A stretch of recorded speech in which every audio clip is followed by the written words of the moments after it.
हरे कृष्ण। आप सभी का दिन शुभ हो। आज दिनांक है 25 जून और दिन है बुधवार।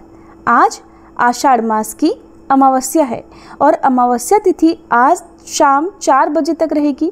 उसके बाद में आषाढ़ शुक्ल पक्ष की प्रतिपदा तिथि प्रारंभ हो जाएगी। आज सूर्योदय सुबह 5:47 पर होगा और सूर्यास्त शाम 7:12 पर। ब्रह्म मुहूर्त सुबह 4:11 से 4:59 तक। राहु काल दोपहर 12 बजे से 1:30 बजे तक रहेगा और आज मृगशिरा नक्षत्र सुबह 10:40 तक रहेगा। बाद में आद्रा नक्षत्र प्रारंभ हो जाएगा। आषाढ़ मास की ये कथाएं जैसे जैसे आगे बढ़ती हैं वैसे वैसे हम भी अपने भीतर उतरते जाते हैं। आज की कथा आत्मा की उस डोर को छुएगी जो ईश्वर से जुड़ी है। आज की प्रार्थना है, हे दयालु प्रभु, हमें ऐसा मन दीजिए जो सरल हो और ऐसा चित्त दीजिए जो क्रोध, ईर्ष्या और मोह से मुक्त हो। अब सुनिए आज की कथा। तो आप सब पहले त्रिपुष्कर तीर्थ के बारे में जानिए, जिसे जानना हम सब के लिए जरूरी है, क्योंकि कई बार हम तीर्थों के दर्शन नहीं कर पाते हैं, लेकिन यदि हम तीर्थों से संबंधित उनका वर्णन या कथा महात्म्य सुनते हैं तो हमें भी तीर्थों के दर्शन करने जितने ही पुण्य की प्राप्ति होती है। सृष्टि के रचयिता श्री ब्रह्मा जी की यज्ञ स्थली और ऋषि मुनियों की तप स्थली तीर्थ गुरु पुष्कर नाग पहाड़ी के बीच बसा हुआ है। रुष्ट हुई पत्नी के श्राप के कारण ही देश भर में ब्रह्मा जी का इकलौता मंदिर पुष्कर में है। पुष्कर सरोवर की उत्पत्ति भी स्वयं ब्रह्मा जी ने की थी। जिस प्रकार प्रयाग को तीर्थराज कहते हैं, उसी प्रकार से इस तीर्थ को पुष्कर राज कहा जाता है। ज्येष्ठ पुष्कर के देवता ब्रह्मा जी, मध्य पुष्कर के देवता भगवान विष्णु और कनिष्क पुष्कर के देवता रुद्र हैं। इस प्रकार ये तीनों पुष्कर ब्रह्मा जी के कमल पुष्प से बने। पुष्कर में ही कार्तिक में देश का सबसे बड़ा ऊंट मेला भी लगता है, जिसमें देश विदेश से सैलानी बहुत संख्या में यहाँ पर आते हैं। त्रिपुष्कर तीर्थ बनने के पीछे जो कथा है उसके अनुसार परमपिता ब्रह्मा जी और माँ सावित्री के बीच दूरियां उस समय बढ़ी जब ब्रह्मा जी ने पुष्कर में कार्तिक शुक्ल एकादशी से पूर्णमासी तक यज्ञ का आयोजन किया। शास्त्रानुसार कोई भी यज्ञ बिना पत्नी के संपूर्ण नहीं माना जाता। पूजा का शुभ मुहूर्त निकला जा रहा था। सभी देवी देवता समय पर यज्ञ स्थल पर पहुंच गए थे, लेकिन सावित्री जी को पहुंचने में देर हो गई। कहते हैं कि जब शुभ मुहूर्त बीतने लगा तब कोई उपाय न देखकर ब्रह्मा जी ने नंदिनी गाय के मुख से गायत्री को प्रकट किया और उनसे विवाह कर यज्ञ को पूर्ण किया। इस बीच सावित्री जब यज्ञ स्थल पर पहुंची तो वहां ब्रह्मा जी के बगल में गायत्री को बैठे देखकर क्रोधित हो गई और उन्होंने श्री ब्रह्मा जी को श्राप दे डाला कि पृथ्वी के लोग उन्हें भुला देंगे और उनकी कभी पूजा नहीं होगी। किंतु जब देवताओं ने प्रार्थना की तो वे पिघल गईं और कहने लगी कि ब्रह्मा जी अब केवल पुष्कर में ही पूजे जाएंगे। इसी कारण यहाँ के अलावा इस समस्त संसार में कहीं और ब्रह्मा जी का कोई भी मंदिर नहीं है। सावित्री जी का क्रोध इतने पर भी शांत नहीं हुआ। उन्होंने विवाह कराने वाले ब्राह्मण को भी श्राप दे दिया कि चाहे जितना दान मिले ब्राह्मण कभी संतुष्ट नहीं होंगे। गाय को कलयुग में गंदगी खाने और नारद जी को आजीवन कुंवारा रहने का श्राप दे दिया। अग्निदेव भी सावित्री जी के कोप से बच नहीं पाए। उन्हें भी कलयुग में अपमानित होने का श्राप मिल गया। पुष्कर में ब्रह्मा जी से नाराज सावित्री जी दूर पहाड़ की चोटी पर विराजमान रहती हैं। ये तो आपने जाना त्रिपुष्कर तीर्थ की महिमा के बारे में। अब सुनिए आज की कथा। श्री ब्रह्मा जी कहते हैं, हे नारद, राम तीर्थ भ्रूण हत्या का नाश करने वाला है। उसकी महिमा के श्रवण मात्र से ही मनुष्य सभी पापों से मुक्त हो जाता है। इक्ष्वाकु वंश में दशरथ नाम के क्षत्रिय राजा हुए जो संपूर्ण विश्व में विख्यात थे। वे इंद्र की ही भांति बलवान, बुद्धिमान और शूरवीर थे तथा बलि की भांति अपने पिता पितामहों के राज्यों का पालन किया करते थे।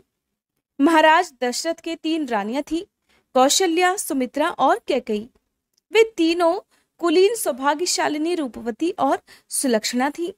राजा दशरथ जब अयोध्या के राज सिंहासन पर आसीन थे और ब्राह्मण वेत्ताओं में श्रेष्ठ वशिष्ठ जी उनके पुरोहित के पद पर प्रतिष्ठित थे, उस समय देश में न रोग थे, न मानसिक चिंताएं, न तो अनावृष्टि होती थी और न ही अकाल पड़ता था।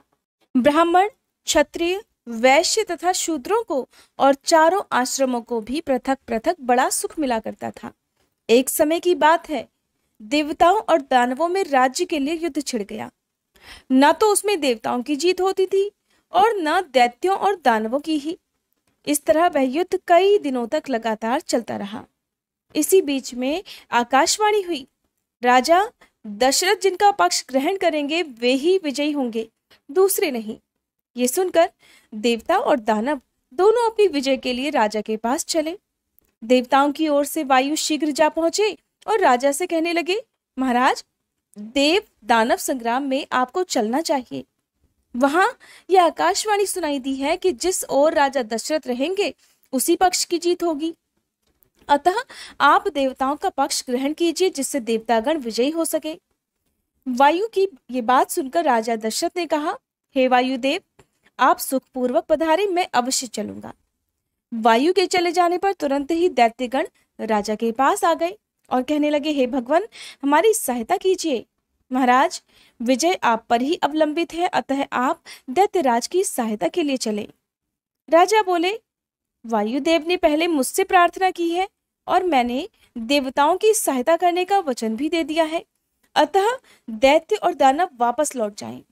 राजा दशरथ ने जैसा कहा था वैसा ही किया। स्वर्ग में पहुंचकर उन्होंने दैत्यों, दानवों तथा राक्षसों के साथ युद्ध किया। उस समय नमूची के भाइयों ने देवताओं के देखते ही देखते तीखे बाण मारकर राजा के रथ की धुरी तोड़ डाली। राजा बड़े वेग से युद्ध में लगे हुए थे, उन्हें धुरी टूटने का पता नहीं लग पाया। नारद, उस युद्ध में रानी कैकई भी राजा के पास ही बैठी थी। अब आपको यह भी पता चलेगा कि आखिरकार राजा दशरथ ने कैकई को 3 वचन क्यों दिए थे, जिसमें एक वचन में कैकई ने राजा राम के लिए 14 वर्षों का वनवास मांगा था। इस युद्ध में राजा दशरथ के साथ उनकी रानी कैकई भी गई थी और राजा के पास ही बैठी थी। रानी को रथ की अवस्था का पता लग गया, परंतु उन्होंने राजा को इस बात की सूचना नहीं दी। धुरी टूटी हुई देखकर रानी ने उस जगह अपना हाथ ही लगा दिया और ये बहुत बड़ा अद्भुत कार्य था।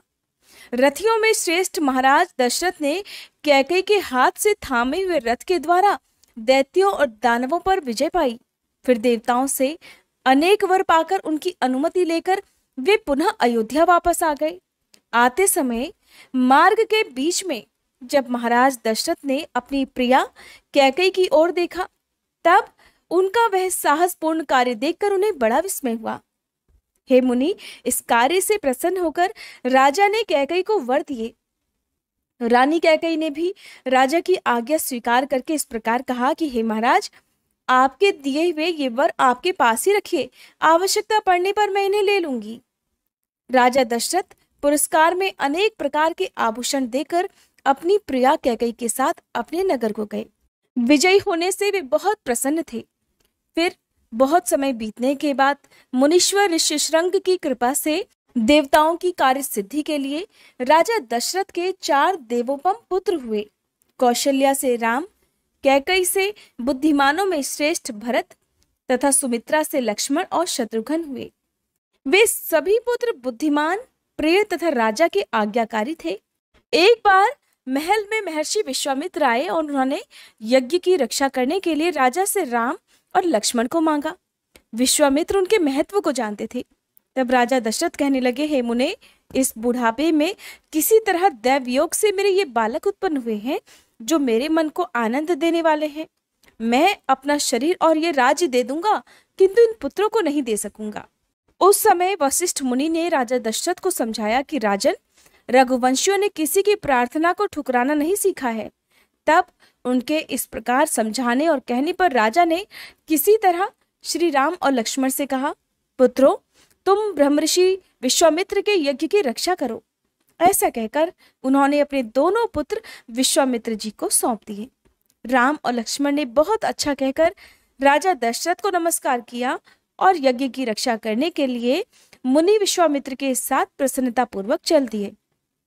तब महर्षि विश्वामित्र ने उन दोनों भाइयों को माहेश्वरी महाविद्या, धनुर्विद्या, शस्त्र विद्या, अस्त्र विद्या, लोक विद्या, रथ विद्या, गज विद्या, गदा विद्या तथा मंत्रों द्वारा अस्त्रों के आह्वान और विसर्जन की शिक्षा दी।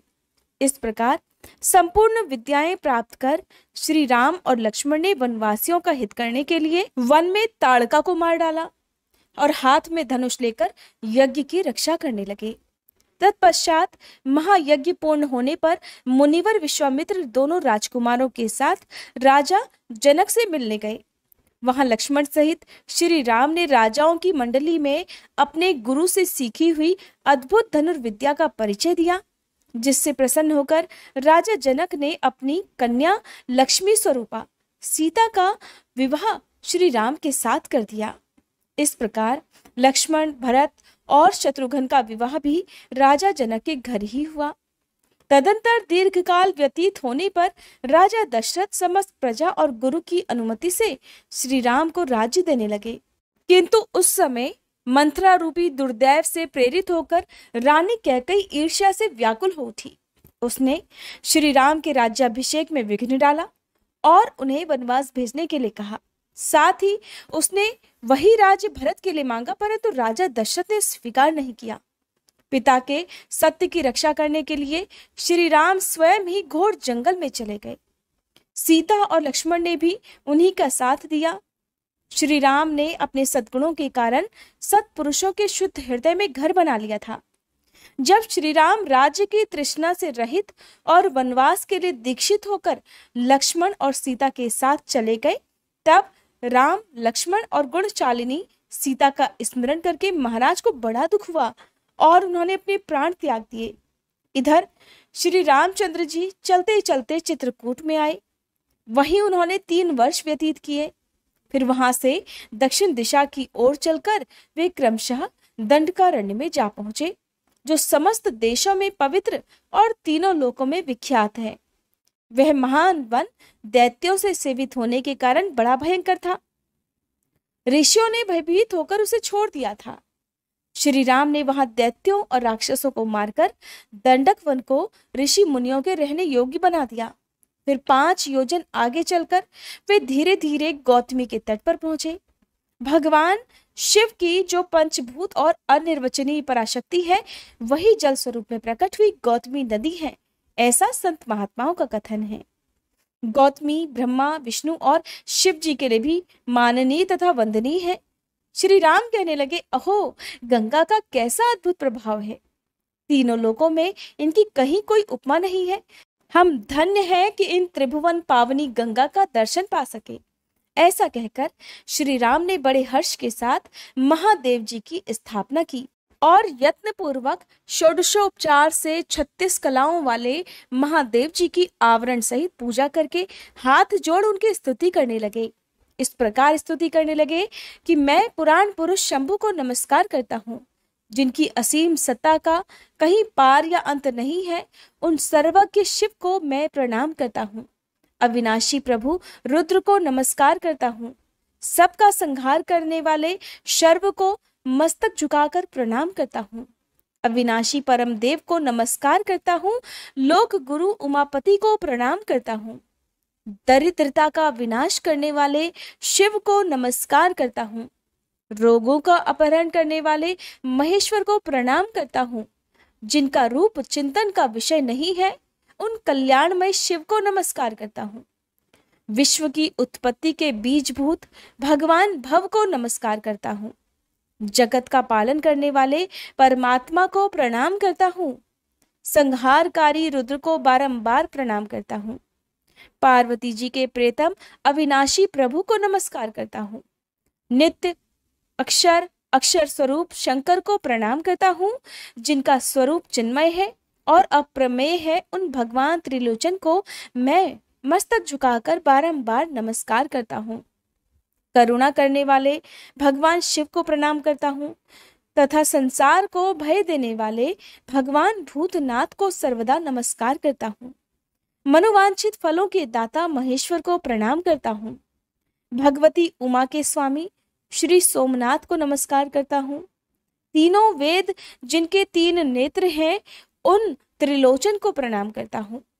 त्रिविध मूर्ति से रहित सदा शिव को नमस्कार करता हूँ। पूर्णमय शिव को प्रणाम करता हूँ। सत असत से पृथक परमात्मा को नमस्कार करता हूँ।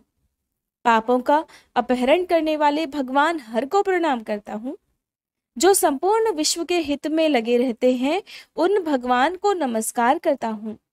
जो बहुत से रूप धारण करते हैं उन भगवान शंकर को प्रणाम करता हूँ।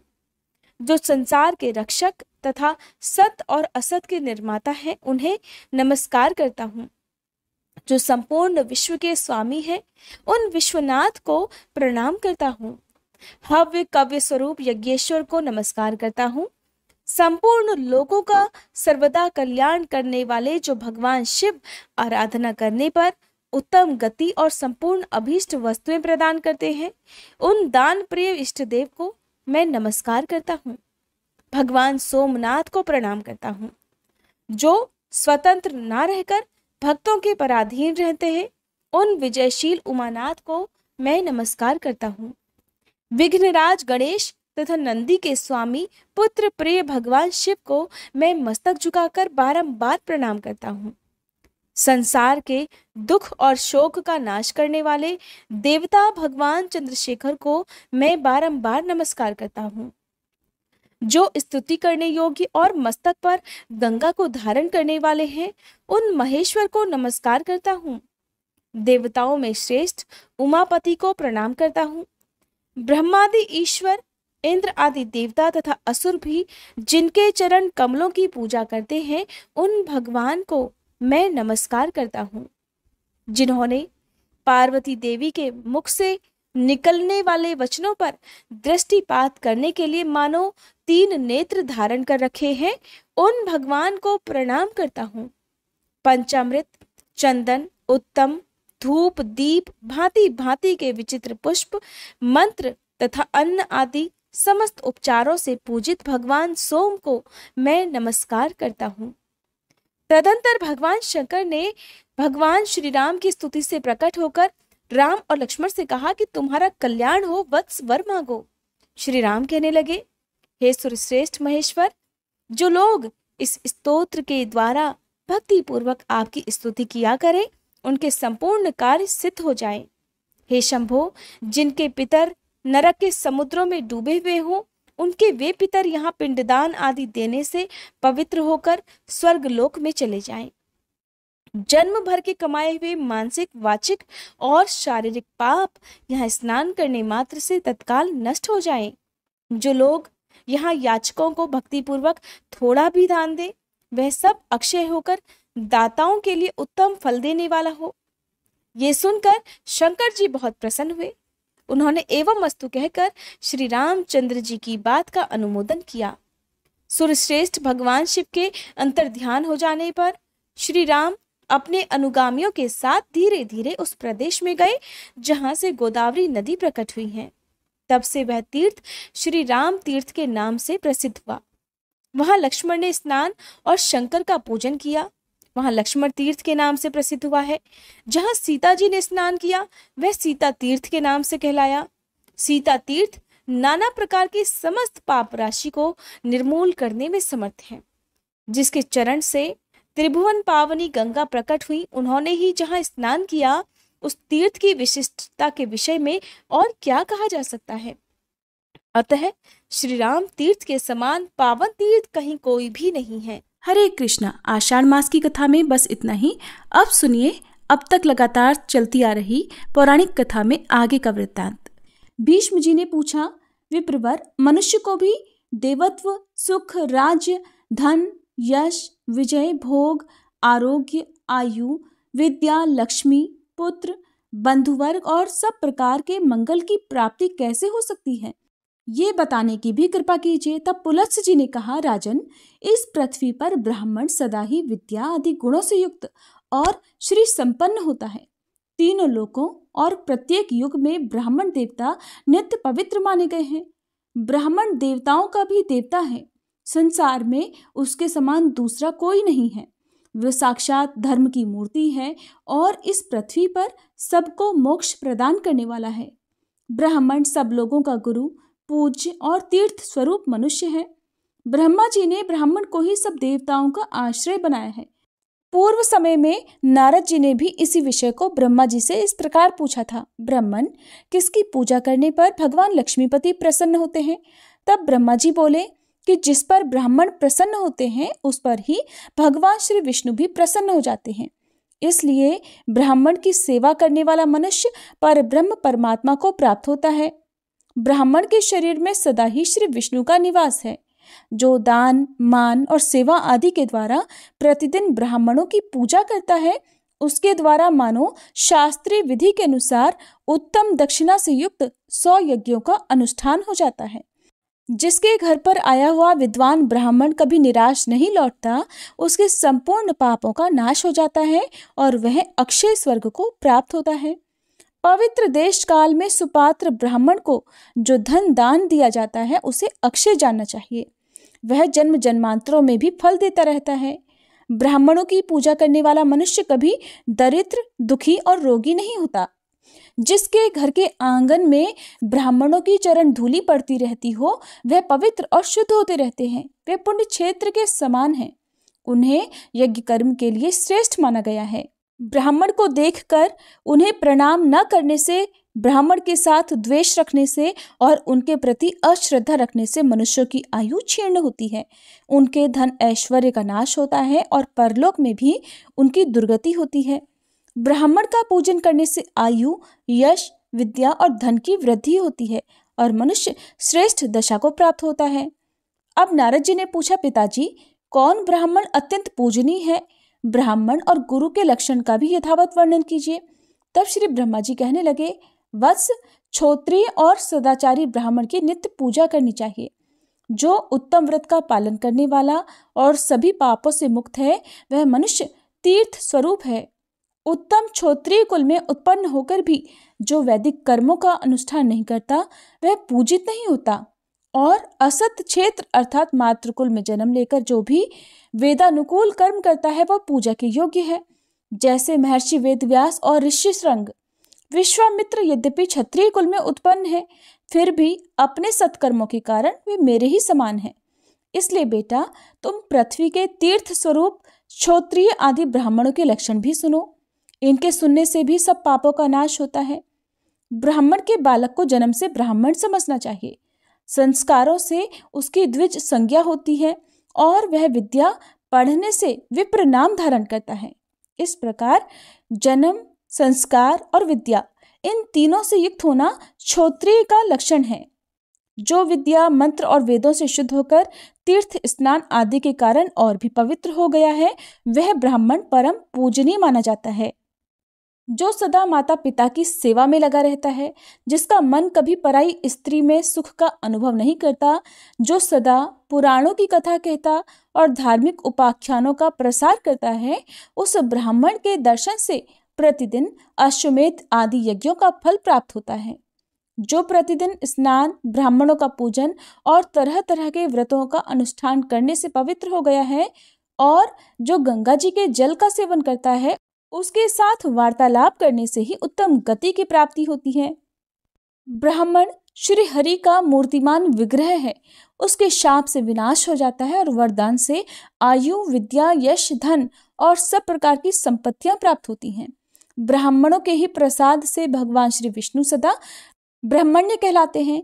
जो ब्रह्मण्य अर्थात ब्राह्मणों के प्रति अनुराग रखने वाले देव हैं, गौ और ब्राह्मणों के हितकारी हैं और संसार की भलाई करने वाले हैं, उन गोविंद श्री कृष्ण को बारंबार नमस्कार है। नारद जी ने कहा, देवेश्वर, आपकी कृपा से मुझे परम पवित्र उत्तम ब्राह्मण का परिचय तो मिल गया। अब जिस प्रकार मैं कर्म से अधम ब्राह्मण को भी पहचान सकूं, वह बात भी बताइए। ब्रह्मा जी कहने लगे, बेटा, जो 10 प्रकार के स्नान, संध्योपासन और तर्पण आदि कार्य नहीं करता, जिसमें इंद्रिय संयम का अभाव है, वही अधम ब्राह्मण है। जो देवताओं की पूजा, व्रत, वेद विद्या, सत्य, शौच, योग, ज्ञान तथा अग्निहोत्र का त्यागी है, ये नहीं करता, वो भी ब्राह्मणों में अधम ही है। महर्षियों ने ब्राह्मणों के लिए 5 स्नान बताए हैं: आग्नेय, वारुण, ब्राह्म, वायव्य और दिव्य।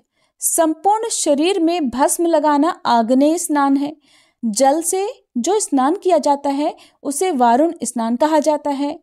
आपोहिष्ठा आदि ऋचाओं से जो अपने ऊपर अभिषेक करता है वह ब्राह्म स्नान है। जो शरीर पर हवा से उड़कर गौओं के चरणों की धूली पड़ती है उसे वायव्य स्नान माना जाता है। और धूप रहते हुए जो आकाश से जल की वर्षा होती है उससे नहाने को दिव्य स्नान कहते हैं। उपर्युक्त वस्तुओं के द्वारा मंत्रपाठ पूर्वक स्नान करने से तीर्थ स्नान का फल प्राप्त होता है। तुलसी के पत्ते से लगा हुआ जल, शालिग्राम शिला को नहलाया हुआ जल, गौओं के सींग से स्पर्श कराया हुआ जल, ब्राह्मण का चरणोदक और मुख्य मुख्य गुरुजनों का चरणोदक ये पवित्र से भी पवित्र माने गए हैं, ऐसा स्मृतियों का कथन है। इस 5 तरह के जलों से मस्तक पर अभिषेक करना पुनः 5 प्रकार का स्नान है। इस तरह पहले के 5 स्नानों के साथ मिलकर ये 10 प्रकार का स्नान माना गया है। त्याग, तीर्थ स्नान, यज्ञ, व्रत और होम आदि के द्वारा जो फल मिलता है वही फल धीर पुरुष उपर्युक्त स्नानों से आसानी से प्राप्त कर लेता है। जो प्रतिदिन पितरों का तर्पण नहीं करता वो पितृ घातक है, उसे नरक में जाना पड़ता है। संध्या नहीं करने वाला द्विज ब्रह्म हत्यारा है। जो ब्राह्मण मंत्र, व्रत, वेद विद्या, उत्तम गुण, यज्ञ और दान आदि का त्याग कर देता है वो अधम से भी अधम है। नारद, मंत्र और संस्कार से हीन, शौच और संयम से रहित, बलिवैश्य किए बिना ही अन्न भोजन करने वाले, दुरात्मा, चोर, मूर्ख, सब प्रकार के धर्मों से शून्य, कुमार्गगामी, श्राद्ध आदि कर्म न करने वाले, गुरु सेवा से दूर रहने वाले, मंत्र ज्ञान से वंचित और धार्मिक मर्यादा भंग करने वाले, ये सभी ब्राह्मण अधम से भी अधम हैं। नारद जी ने पूछा, संपूर्ण लोकों के पितामह है, यदि ब्राह्मण ऐसे ऐसे दुष्कर्म करने के बाद फिर पुण्य का अनुष्ठान करे तो वो किस गति को प्राप्त होता है? तब ब्रह्मा जी कहने लगे, वत्स, जो सारे पाप करने के बाद भी इंद्रियों को वश में कर लेता है वो उन पापों से छुटकारा पा लेता है और पुनः ब्राह्मणत्व प्राप्त करने के योग्य बन जाता है। इस विषय में एक प्राचीन कथा सुनो जो बहुत ही सुंदर और विचित्र है। पूर्व समय में किसी ब्राह्मण का एक नौजवान पुत्र था। उसने जवानी की उमंग में मोह के वशीभूत होकर एक बार किसी चांडाली के साथ समागम किया। चांडाली के गर्भ से उसने अनेकों पुत्र और कन्याएं उत्पन्न की और अपना परिवार छोड़कर वह बहुत लंबे समय तक उसी के घर में रहा। किंतु घृणा के कारण न तो वह कोई दूसरा अभक्ष्य पदार्थ खाता, न कभी शराब ही पीता था। चांडाली उससे हमेशा ही कहा करती कि ये सब चीजें खाओ और शराब पियो, किंतु वो उसे यही उत्तर देता कि प्रिय, तुझे ऐसी गंदी बात नहीं करनी चाहिए। शराब का तो नाम सुनने मात्र से ही मुझे उबकाई आ जाती है। फिर एक दिन की बात है, वह थका मांदा होने के कारण दिन में भी घर पर ही सो रहा था। चांडाली ने शराब उठाई और हंसकर उसके मुंह में उड़ेल दी। मदिरा की बूंद पड़ते ही उस ब्राह्मण के मुंह से अग्नि जल उठी। उसकी ज्वाला ने फैलकर परिवार सहित उस चांडाली को जलाकर भस्म कर दिया और उसके घर को भी फूंक डाला। उस समय वह ब्राह्मण हाय हाय करता हुआ उठा और बिलख बिलख कर रोने लगा। विलाप करने के बाद उसने पूछना प्रारंभ किया कि कहाँ से यह आग प्रकट हुई और कैसे मेरा घर जल गया। तब आकाशवाणी हुई और आकाशवाणी ने उससे कहा कि तुम्हारे ब्रह्म तेज ने चांडाली के घर में आग लगाई है। इसके बाद आकाशवाणी ने उससे चांडाली के द्वारा उसके मुंह में शराब आदि डालने का ठीक ठीक वृतांत कह सुनाया। ये सब सुनकर ब्राह्मण को बड़ा आश्चर्य हुआ।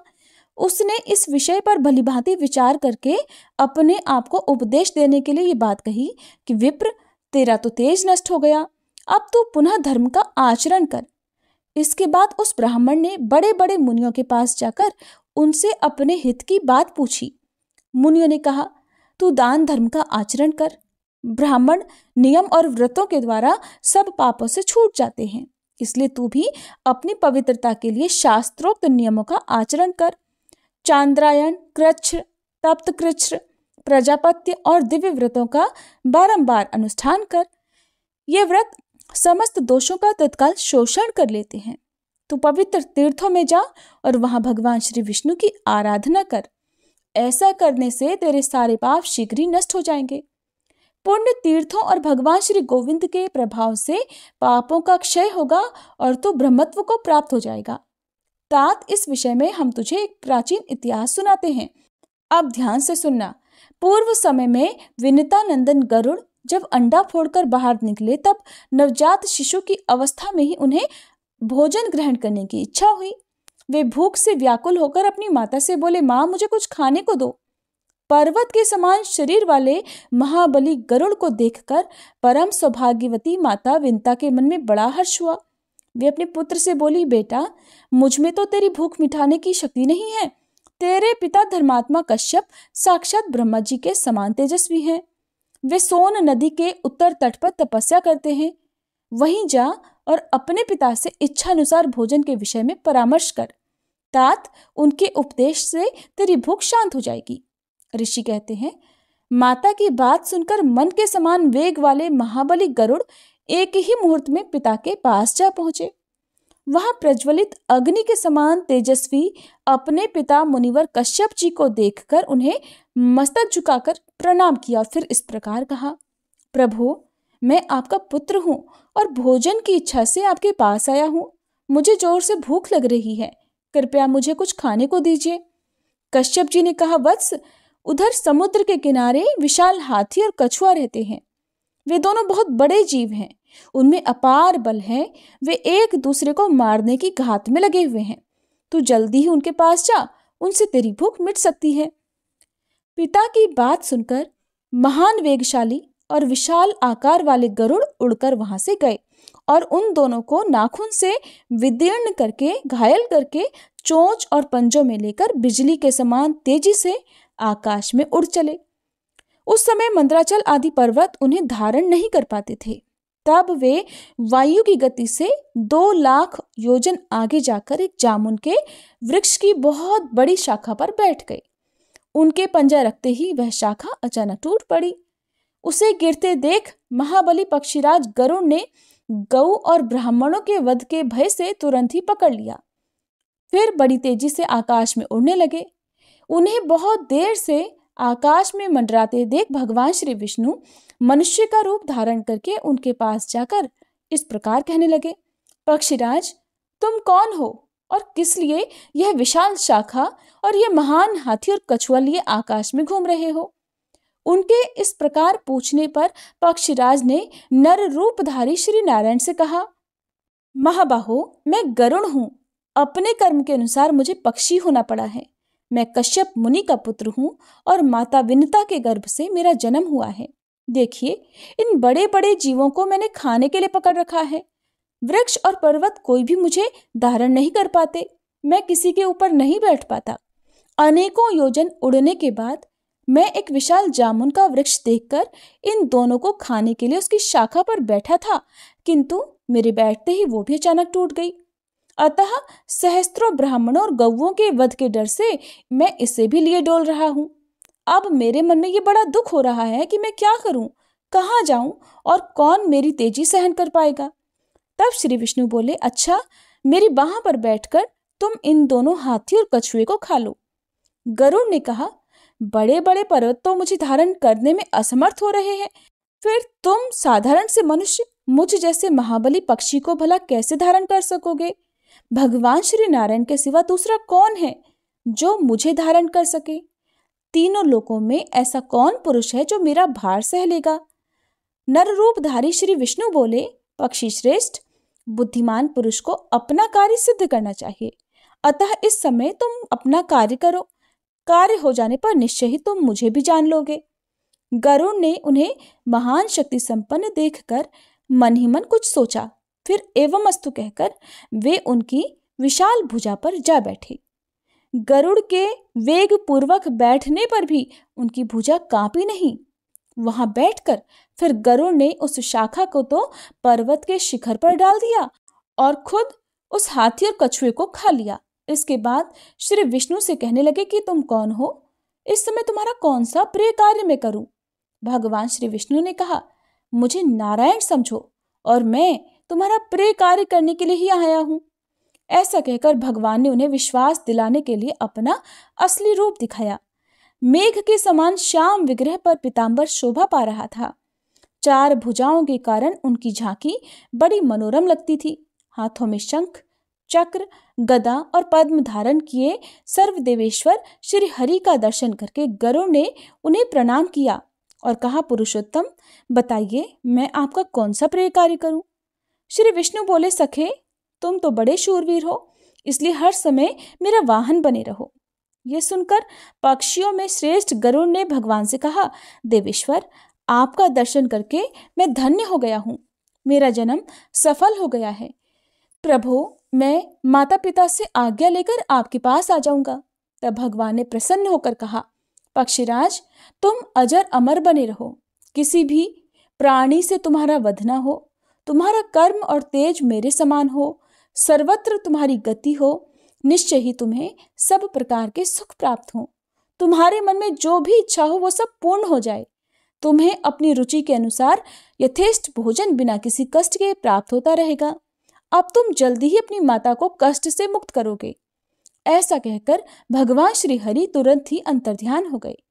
गरुड़ ने भी अपने पिता के पास जाकर सारा वृतांत कह सुनाया।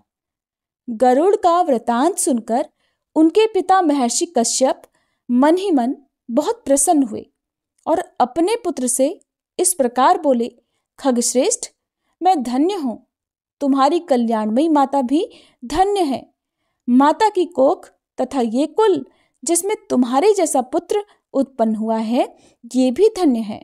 जिसके कुल में वैष्णव पुत्र उत्पन्न होता है वह धन्य है। वह वैष्णव पुत्र पुरुषों में श्रेष्ठ है और अपने कुल का उद्धार करके श्री विष्णु का सायुज्य प्राप्त करता है। जो प्रतिदिन श्री विष्णु की पूजा करता, श्री विष्णु का ध्यान करता, उन्हीं के यश को गाता, सदा उन्हीं के मंत्र को जपता, श्री विष्णु के ही स्तोत्र का पाठ करता, उनका प्रसाद पाता और एकादशी के दिन उपवास करता है, वह सब पापों का क्षय हो जाने से निस्संदेह मुक्त हो जाता है। जिसके हृदय में सदा ही श्री गोविंद विराजते हैं वह नर श्रेष्ठ विष्णु लोक में प्रतिष्ठित होता है।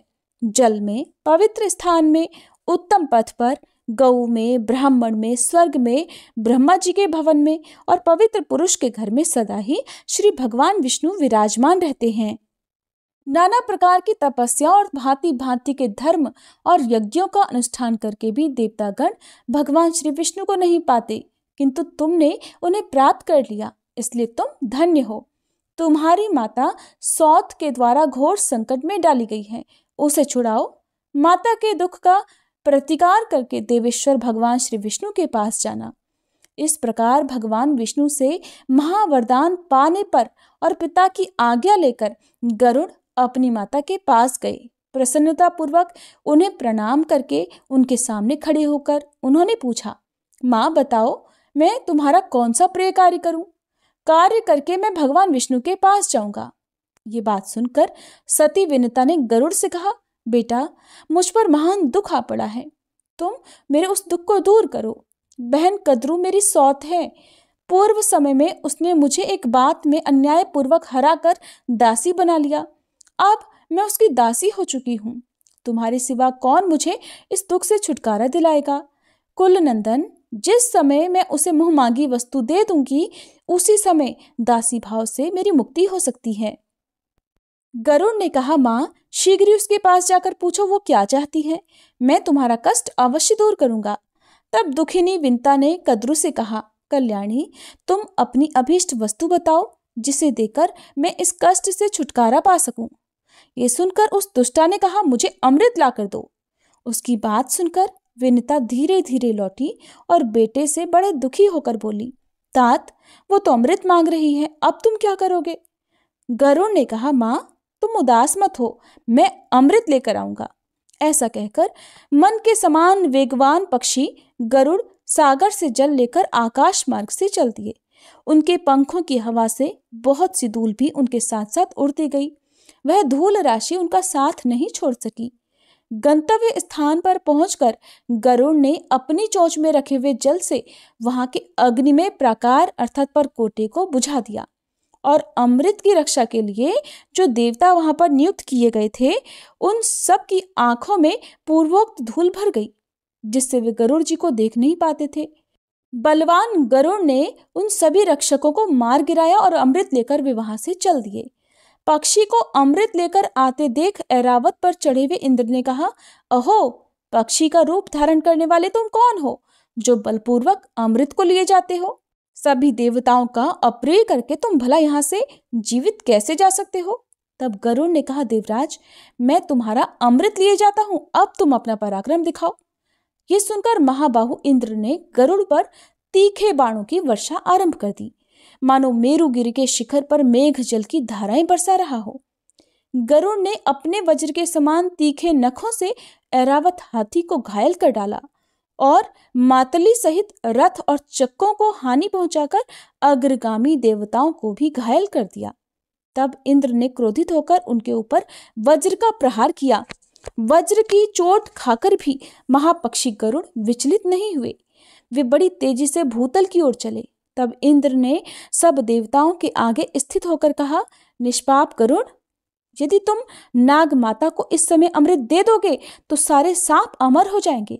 इसलिए अगर तुम्हारी सम्मति हो तो मैं इस अमृत को वहां से हर लाऊंगा। गरुड़ बोले, मेरी साध्वी माता विनिता दासी भाव के कारण बहुत दुखी है। जिस समय वह दासीपन से मुक्त हो जाए और सब लोग इस बात को जान ले, उस समय तुम अमृत को हर ले आना। ऐसा कहकर महाबली गरुड़ माता के पास जाकर इस प्रकार बोले, माँ, मैं अमृत ले आया हूं, इसे अब नाग माता को दे दो। अमृत सहित पुत्र को आया देख विनिता का हृदय प्रसन्नता से खिल उठा। उसने कद्रू को बुलाकर अमृत दे दिया और स्वयं दासी भाव से मुक्त हो गई। इसी बीच में इंद्र ने सहसा पहुंचकर अमृत का घड़ा वहां से चुरा लिया और वहां पर विष का पात्र रख दिया। और आश्चर्य की बात कि उन्हें ऐसा करते कोई नहीं देख पाया। कद्रू का मन इधर बहुत प्रसन्न था। उसने बड़ी तेजी से अपने पुत्रों को बुलाया और उनके मुंह में अमृत जैसा दिखाई देने वाला विष डाल दिया। नागमाता ने अपने पुत्रों से कहा कि तुम्हारे कुल में होने वाले सभी सर्पों के मुख में ये अमृत की बूंदें नित्य निरंतर उत्पन्न होती रहें और तुम लोग सदा इनसे संतुष्ट रहो। इसके बाद गरुड़ अपने माता पिता से वार्तालाप करके देवताओं की पूजा कर अविनाशी भगवान श्री विष्णु के पास चले गए। अमृत के बजाय विष का पान करने से इसीलिए सर्पों के अंदर विष पाया जाता है। इस प्रकार जो भी भक्त गरुड़ जी के इस उत्तम चरित्र का पाठ या श्रवण करता है, वो सब पापों से मुक्त होकर अंत में देवलोक में प्रतिष्ठित होता है। ब्रह्मा जी कहते हैं, ऋषियों के मुख से यह उपदेश और गरुड़ का प्रसंग सुनकर वह पतित ब्राह्मण नाना प्रकार के पुण्य कर्मों का अनुष्ठान करके पुनः ब्राह्मणत्व को प्राप्त हुआ और तीव्र तपस्या करके स्वर्गलोक को चला गया। सदाचारी मनुष्य का पाप प्रतिदिन क्षीण होता है और दुराचारी का पुण्य सदा नष्ट होता रहता है। अनाचार से पतित हुआ ब्राह्मण भी अगर फिर सदाचार का आचरण करे तो वह देवत्व को प्राप्त हो जाता है। इसलिए द्विज प्राणों के कंठगत होने पर अर्थात उनकी मृत्यु उनके सामने होने पर भी सदाचार का कभी त्याग नहीं करते। नारद, तुम भी मन, वाणी, शरीर और क्रिया द्वारा सदाचार का पालन करो। हरे कृष्णा। आज के अध्याय में बस इतना ही। उम्मीद है ये वीडियो आपको पसंद आई होगी।